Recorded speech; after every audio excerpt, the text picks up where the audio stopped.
Hello and welcome to Pro Trader Strategies. My name's Eric Wilkinson, also known as the Wolfman. Some of you may recognize me as that. I'm here to teach you guys some different strategies you can implement into your portfolios and talk about the economic data and how that's going to affect you going forward. Also, remember, past performance of any trading system or methodology is not necessarily indicative of future results. All right, having that out of the way, let's get this on with some economic data. You know, we don't have a whole lot of real robust or good economic data coming out today, some of the more important stuff, but we did get German retail sales came in at a -2%, expected to be a positive 0.4%. So that was a big miss. Here in the United States, though, we got core PCE, which is personal consumption expenditures, came in at that's the price index, came in line with expectations at 0.2%. Personal spending came in at 0.3%, higher than the expected 0.2%. That's pretty good for the economy.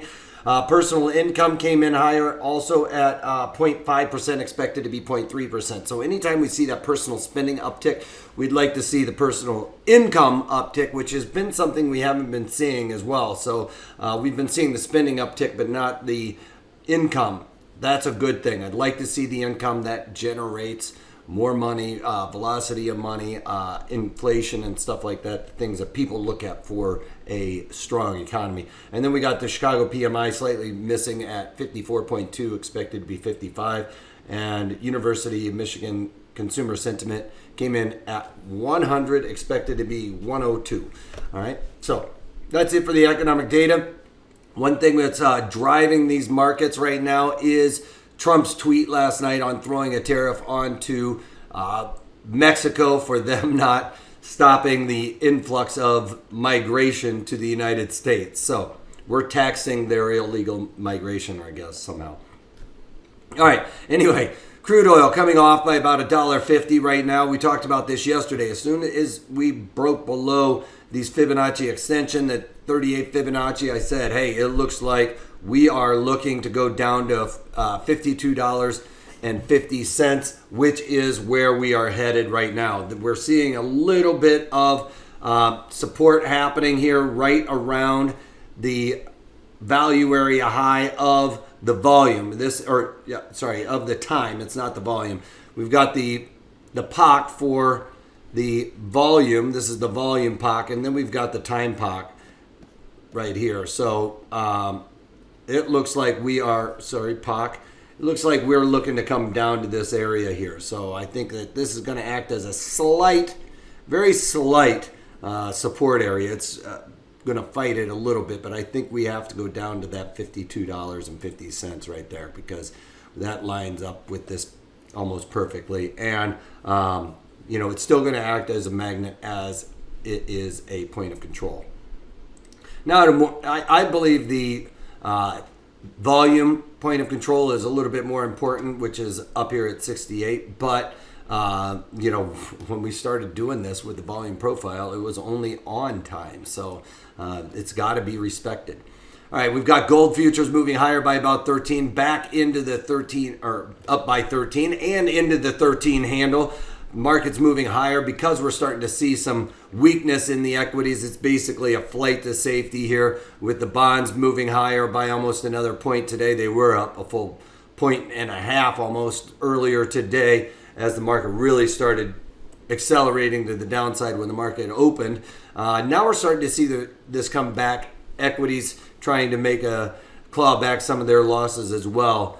I'm going to look to wait to see what the rest of the day sets up for before anything happens. I still believe the bonds are overdone to the upside. I know there's a lot of people out there saying they could have a lot further to go, but I'm just not seeing a massive slowdown. I'm not seeing really a massive recession that's kind of systemic across the globe here. We're just really seeing it in small places in Europe for the most part, but it's not really showing up here in the United States, and the tariffs aren't really causing as much of a problem as I thought. We start slapping tariffs on everybody, then yes, of course, then it becomes a global tariff war, and that's not a good thing. But I don't know, it's just not it's not shaking out for me. So any kind of settlement above this 50 Fibonacci is going to look like it's just a continuation to the upside. But we get a settlement back below that. Let's say if it settles below 153, we get any kind of settlement below this Fibonacci here. If we go below 153, it's going to look pretty bearish. So look for that kind of move. And that would only be on a chart setup. I'm not going to do anything on it until it gets confirmed. I keep saying that, and I keep jumping in because I'm tired of sitting. My hands are going to sleep. I've been sitting on them for so long. All right, we can see here the VIX really spiked earlier this morning. You can tell, again, this is the same story, just a different chart where the market has started to rebound. Here we go with the Dow Jones Industrial Average. It's off by about 200 points, but you can see the low there coming in at 24,840, which is another 130 points below this. So we were down over 300 points earlier this morning. We're seeing that rebound come back, or rebound, and the market really starting to look like we're trying to generate a bottom here. Their bulls are really fighting it out. We've got that magnet right above. I've talked about this, the market, after it even extends down. We could see it extend, get overextended down to this area here. That would be a real flush out just to get all the weak hands out. I don't think that it's really going to do that, though. As you know, I'm kind of talking some of my position as I've been putting on trades that were bullish in equities, right? But it just feels like the market is trying to carve out a bottom here.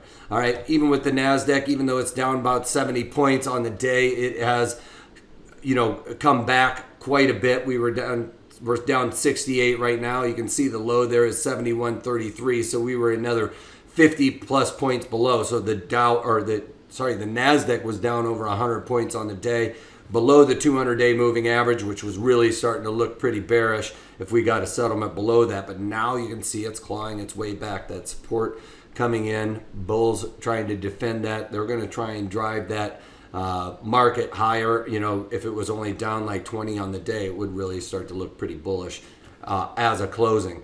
Here we go with the E-mini S&Ps. They need to settle above that 50-day moving average. That would probably really rattle the bears if we got 3 settlements above that, just above that 200-day moving average like we're seeing. It could really start to allow some of the longs come in and have a buying opportunity. But like I said, I'm going to stay away from this now until I get a confirmation because I got flushed out. Remember, we talked about this on my E-mini S&Ps and the Qs. I said a break below this area right here is where I was going to get out, and we broke below that, and they flushed me out. So here we go, looking at the 30-minute chart of the E-mini S&Ps. Again, we see overnight inventory got short. No attempt to really flush those guys out, at least on the open. They're trying to claw back now, but it's getting a little bit late in the game to say that we're really flushing out the overnight shorts. Here is exactly where that tweet came out that we are going to pound Mexico with a 5% tariff tax because they're allowing everybody to migrate through their country into ours. All right, the Qs starting to look a little bit bullish here with this pattern, again, above the 200-day moving average. But I said if it breaks below that was Wednesday's low, I was going to get out, and I did. I followed through with that. I'm pulling the ripcord on this trade and getting out of both of these. Anyway, with that being said, I wanted to get over to my chart just to make sure I don't misquote any of this stuff. In the Qs, you can remember yesterday I went in and sold these things. Went into the July, these were the June. That's what I didn't want to mess up because I did 2 different months on these. I was playing around with them. So in the Qs, I went into the June. Here, I'll do the June. I sold the 167 puts in there. So sold the 167 puts for right around, I think it was around 60 cents or something like that. It was around 60 cents or somewhere close to that. I got out for $1.39 on that. So out of that one, let me just double check the pricing on that. I just want to make sure that I'm good to go on that on the Qs. Those Qs were 90 cents. 90 cents, got out for $1.39. Not too bad. I mean, it was a $500 loser or some, or $5 loser on that trade. And then we got the SPY, a 50-cent loser, which on a dollar would have been, you know, $5, or a 10 lot would have been 500, right? All right, so then we look at the SPY. SPY, again, I went in and did the July, though, here, because this is the one I was playing around with, getting a little bit further out. I went into the July and sold the 260 puts in there. The 260s put me way down here, you know, way below here. You know, I'm not too worried about it, but it was a technical setup. I said I was going to get out on this, so I needed to pull the ripcord on it. And I I collected, I'm all over the place today. I collected $1.90 on that one, and I dumped it out for $2.66 as soon as we broke below there. So I'm out for a loss on both of those. But I am not out of the woods. You know, usually I say in these trades to walk away, don't look back, never, you know, regret. I don't regret getting out. This was a technical setup. That 200-day moving average should have acted as support. We peeled right through that this morning. So I pulled the ripcord. I planned out my trade. I said where I was going to get out, and I traded my plan. There's nothing we can feel bad about there. But on this particular, because I believe still that we are going to start rallying here sometime soon, that I'm going to keep an eye on these and may put them on, you know, shortly next week, some, you know, Monday or Tuesday, if we start to get confirmation to a move to the upside. All right, so check out yesterday's webinar. We did it on short put spreads, bullish assumption. I'm talking about how we come up with, you know, when we have our bullish assumption or bearish assumption for that matter, how we go about setting up that strategy in the right environment. Because if we have a bullish assumption, we could do a long call spread, we could do a short put, we could do a condor. There's all kinds of things that we could implement into our portfolio, but there's specific time and place for every single strategy and option. So I've broken it down where I have several rules that you just go through the checklist, and it narrows it down to the type of strategy that will be the best for that type of situation, the environment, and the underlying. So check it out at Pro Trader Strategies. Let me know how you feel about this video, like or dislike. And if you dislike it, let me know what the heck I'm doing wrong, all right? Otherwise, I can't fix it. That's all I got. Everybody have a great weekend, and if you can't take that, take it easy.